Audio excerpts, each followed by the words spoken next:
I love Hawaii for so many things. One of them, as my friend Song likes to tell me, is because it's a little slice of India. I've been to enough kirtans, ashram-related events to know what that means, but like too much of any good thing, something happens when you open the bottom drawer of that one.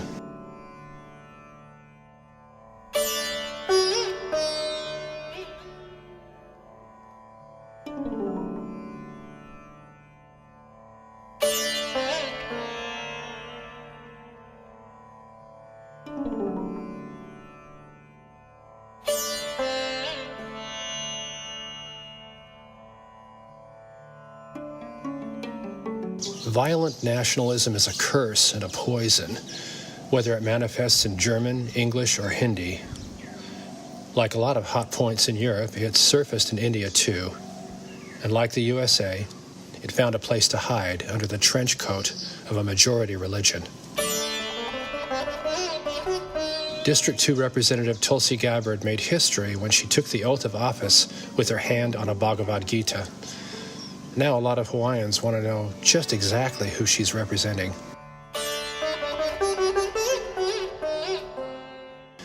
Pieter Friedrich is a spokesman and activist for OFMI, Organization for Minorities of India. They fight for the rights of the many religious minority groups in India, now under siege like never before, from a government and movement emboldened by nationalism, fascism, and racism. My name is Pieter Friedrich. I'm an analyst of South Asian affairs. I'm also an author, including of an upcoming book about how Hindu nationalism, an ideology which is akin to white supremacy, has been exported to the US from India and is finding allies in Hawaii, especially with Representative Tulsi Gabbard. I am speaking on behalf of Organization for Minorities of India, or OFMI, which is a group which advocates for the human rights of minorities from India, especially Sikhs, Christians, Buddhists, Muslims, and Dalits. Hindu nationalism is in a world of its own. It's often labeled as right-wing because it supports social hierarchy and traditionalism, but its concept of tradition is based on historically fabricated claims that the Indian subcontinent is a land of Hindus and that being Indian means being Hindu. Hindu nationalism requires that all Indians live according to Hindu values and accept being called Hindus. It denies that Sikhs and Buddhists, whose religions were founded in the subcontinent, are separate from Hindus, even though both religions claim to be distinct. It claims that Muslims and Christians are foreign to India and must either accept and practice Hindu cultures and values or else leave the country. Hindu nationalism is intrinsically violent. As an organized ideology, it promotes uniformity, militancy, authoritarianism, dictatorship. Essentially, it is fascist. Its founding ideologues in the 1920s and 1930s wrote about their interest in creating organizations which were modeled after the brown shirts of Nazi Germany and after the black shirts of fascist Italy. One of the ideologues even traveled to Italy to study fascism and to meet Mussolini.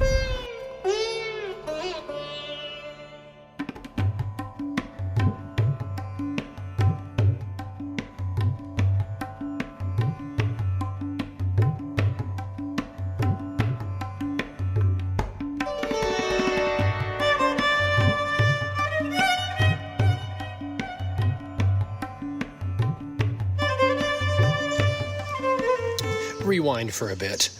One year, a multicolored person splattered me with a handful of brightly colored dust of some kind. It was during the Holi Festival, an explosion of multicolored bliss and craziness that celebrates all of us in our uniqueness and love for life. And it seems so Hawaiian, too. We are rainbow people, and we like it that way. So imagine my shock when Pieter told me about the perceived dangers of Valentine's Day. Various Hindu nationalist organizations have also been involved in campaigning against the wearing of Western clothing or the celebration of festivals such as Christmas or even Valentine's Day.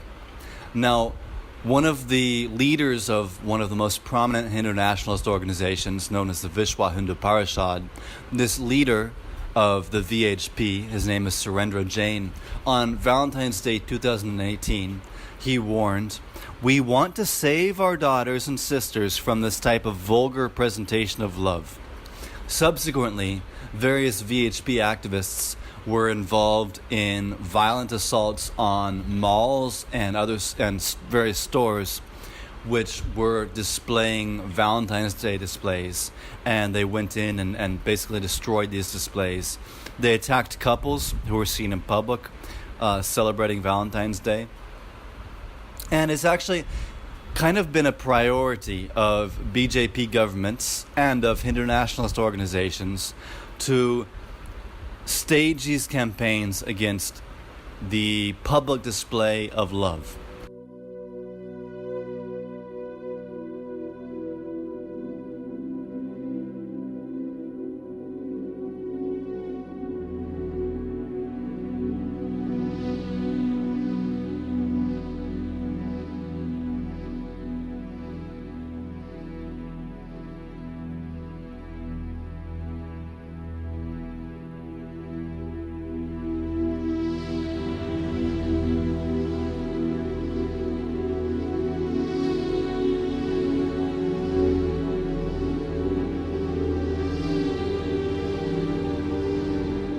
Enter purity. Anachronists and idealists love to parade that one around. You aren't one of us if you have no history as us, and it has to be the history I give you. Otherness, the idea that everybody outside the in-group has no history and is therefore false and an unwanted interloper, was another unwelcome visitor in this conversation. One of the particular campaigns is known as the Love Jihad campaign. So these BJP and RSS organizations, they propagate this idea that there's been a conspiracy by Muslim men to seduce Hindu women, and they go about seeking to break up interfaith couples or what they believe are interfaith couples. Another priority, a policy priority of elected BJP governments has been to send out what are known as Romeo squads, which are basically moral policing squads who go out and break up couples that are seen engaging in public displays of affection. This is the point that the late Frank Zappa would have called the crux of the biscuit: Islamophobia. At least one half of the monster that broke Gandhi's dream of greater India into two parts. Tulsi Gabbard's love affair with Islamophobia has been a clear and long obvious motivator of her public comments and political actions since at least 2001. It's also why she's been ready to run to the bosom of Donald Trump if it meant a cabinet position after the results of the 2016 election. Two dyed-in-the-wool Islamophobes, figuring out how to take the world, one infidel purge at a time. As Hindu nationalism has risen and strengthened in India over the past several decades, the situation for non-Hindu minorities in India has swiftly deteriorated, especially over the past 30 or 40 years. This really kind of has its roots dating back to 1984, when Sikhs suffered a genocide which was orchestrated and sponsored by the Indian state. And subsequently, after that incident, that genocide in 1984 of Sikhs, other minorities began to suffer violence. In 1992 and 1993, Muslims suffered a genocide, and about 2,000 Muslims were slaughtered in the streets. In 2002, Muslims again suffered a genocide, this time in Gujarat, while BJP government was in power in the state of Gujarat, and the head of the government was actually Narendra Modi, who later became Prime Minister of India.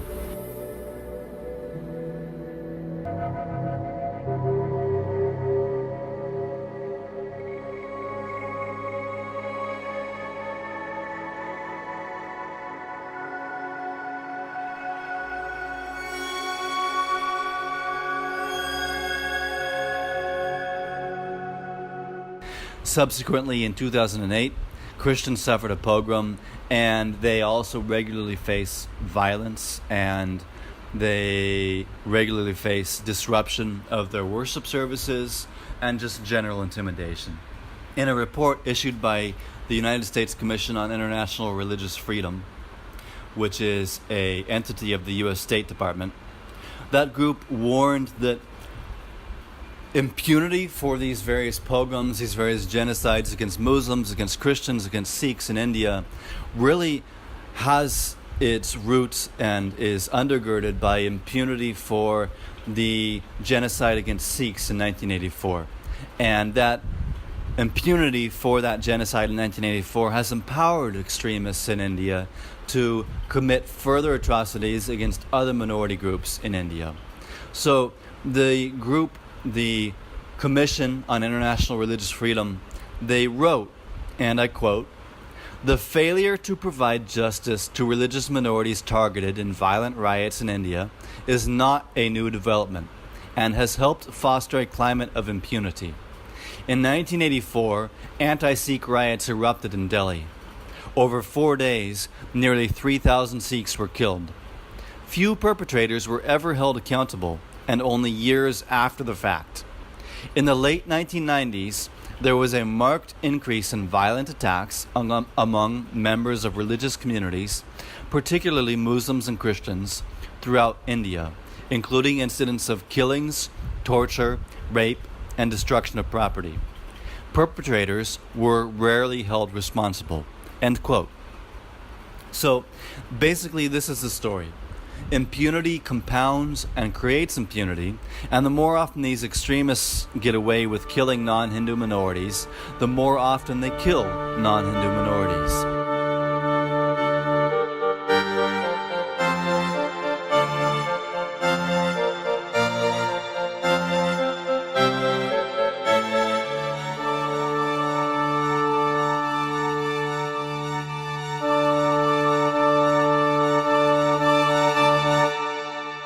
Commit that name to memory, Narendra Modi. Because as his violent nationalist movement rose in India, somewhere on a tiny island in the middle of the Pacific, a rising political star of her own was preparing a visage of flower lays and smiles to become his ally. Next time on the KONA Way, the crowning of Representative Tulsi Gabbard, the rising of a Hawaiian resistance, and the rebranding of hate in our own backyard. I'm Irminsul, and for KONA LPFM 100.5, you've been listening to the KONA Way.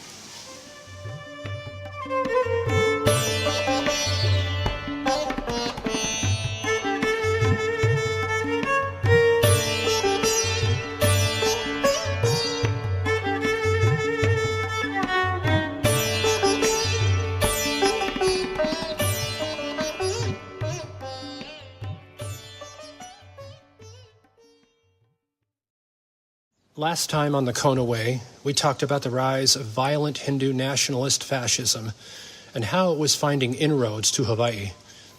Today we'll get to its most vital port of entry here, Representative Tulsi Gabbard. Do you solemnly swear or affirm that you will support and defend the Constitution of the United States against all enemies, foreign and domestic, that you will bear true faith and allegiance to the same, that you take this obligation freely without any mental reservation or purpose of evasion, and that you will well and faithfully discharge the duties of the office on which you are about to enter, so help you God? I do. Then. So with that began the rising star of a self-described progressive, smiling and saluting her way into the good graces of Narendra Modi and a political cultural movement that flies right in the face of Hindu and Hawaiian values. Enter the connection with the advent of Donald Trump. And since 2016, the U.S.-India relationship has actually significantly deepened since President Trump took office.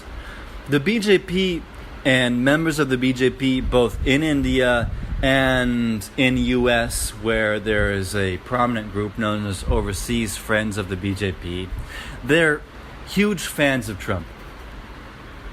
BJP-affiliated diaspora groups in the USA have hosted fundraisers for him, and Trump is really increasing the economic and trade partnerships and the military joint exercises and just other alliances and other linkages between U.S. and India. In particular, the U.S. has recently become India's second biggest arms dealer, and in 2018 it actually increased its arms sales to India by 5-fold. The U.S. refusal to engage in dialogue with India about human rights and religious freedom issues, however, is only empowering Hindu nationalism and increasing the threat to India's minorities. And the U.S. is becoming a central gathering point for BJP and RSS diaspora groups to support Hindu nationalism in India.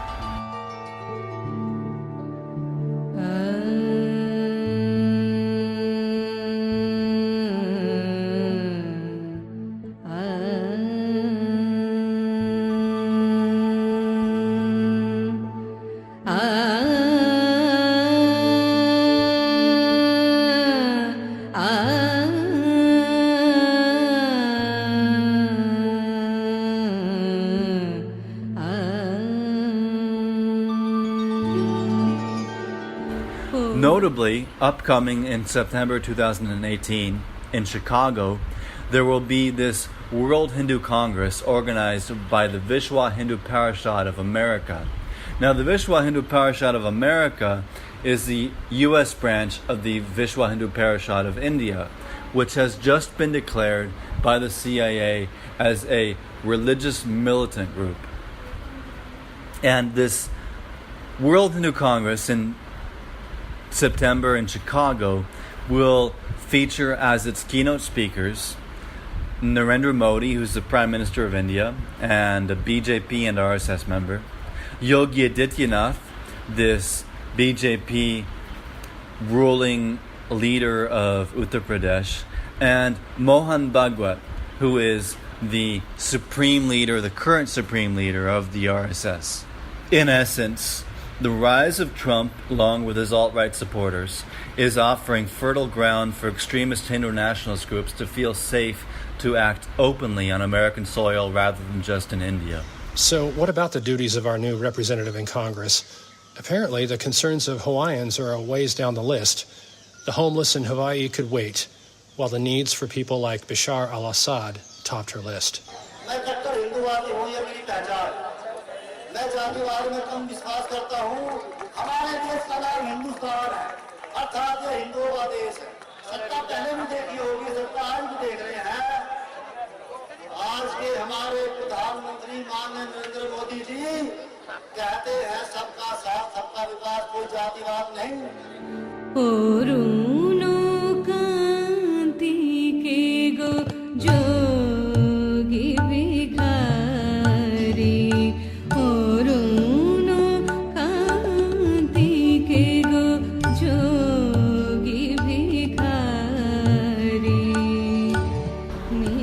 Of course, those who've been following Representative Tulsi Gabbard know about how personalities such as Steve Bannon, Richard Spencer, and even David Duke of the KKK have all sung the praises of Gabbard.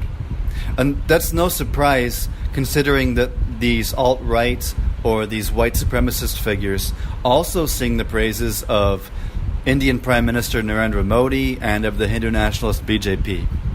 David Duke, for instance, is quite a fan of Hindu nationalism, and one of Richard Spencer's business partners actually runs a publishing company called Arctos Media, which is the largest alt-right publishing house and which has repeatedly organized meetings with RSS and BJP leaders in India, as well as published books which praise and promote the RSS and the BJP and Hindu nationalism in general.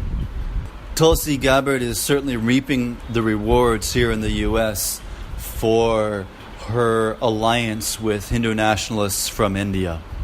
For instance, the pro-BJP diaspora, which is quite extensive and quite wealthy, has been funding her. In 2013, the co-founder of Hindu American Foundation, which is a group linked to the RSS, hosted a fundraiser for her at his home. And in 2014, she spoke twice at events organized by the Overseas Friends of the BJP, one in Los Angeles and one in Atlanta. And campaign finance reports reveal that she has received thousands of dollars in campaign donations, apparently, speculating here, but apparently in return for her enthusiastic embrace of this Hindu nationalist outfits. And at these events, actually, at these Overseas Friends of the BJP events, she even took the extra step and went the extra mile, donning sashes adorned with the logo and the name of the BJP, proudly wearing Hindu nationalist attire as she attended these Hindu nationalist events. What's the benefit here? Cui bono? As with all politicians, especially those on the rise, they have their benefactors in mind, first and foremost. Is the payoff in donations, in her secure tenure in office? Or is it somehow toward the nagging alleged ties to one or more dangerous cults here in the West? We may never know. Mostly because Representative Gabbard has been surrounded by yaysayers and protectors in her official abode, which build a wall between her and her constituents. So it appears to us that Gabbard is spending her time working as hard as possible to bring the Hindu nationalist agenda to American soil. Her stance is not only empowering extremists in India to continue engaging in violence against ethnic minorities there, but she's also using her platform, her political platform, to deliberately conceal the reality of the situation for Indian minorities, as well as to help to bring Hindu nationalist figures who promote violence, such as the head of the RSS, Mohan Bhagwat, as well as this controversial, this despicable even BJP politician from Uttar Pradesh, Yogi Adityanath, as well as Indian Prime Minister Narendra Modi. She's working hard to bring personalities like this to American soil. So, what does all of this mean for Indian communities in Hawaii and for constituents of Representative Gabbard living in District 2? What it means is that the Congresswoman from Hawaii is putting more effort into representing the interests of foreign nationals from India who have massacred minorities than she is into representing her constituents. It also means that she's violating the core values of Hawaii. I won't try to pronounce the Hawaiian phrase, but the state motto of Hawaii roughly translates as, "The life of the land is perpetuated in righteousness." So, our question is, can one stand for righteousness while standing shoulder to shoulder with the fascist elements of Hindu nationalists of India? And that's our question. Pieter Friedrich and OFMI, along with the countless members of India's minority religious communities, are fighting a hulking monster. A monster with a morbid, threatening cousinry around the world in the guise of identity, theocratic and fascistic movements, all promising a brave new monochrome world. It seems to be the way of history. Elvis Costello might say, people get bored with too much peace, love, and understanding, but to have a major landsman for the new hate hail from Hawaii, the blue state, the rainbow state, the place of paradise, dreams, and right living, it's worse than a sick joke. It's marked us forever, leaving a burning question in the minds of people who have come to know us as something good and whole. Do we know mana? Do we know truth? Or is it just easier to fall for a pretty face and move along with our business? I'm Irminsul, and this has been the KONA Way for KONA LPFM 100.5.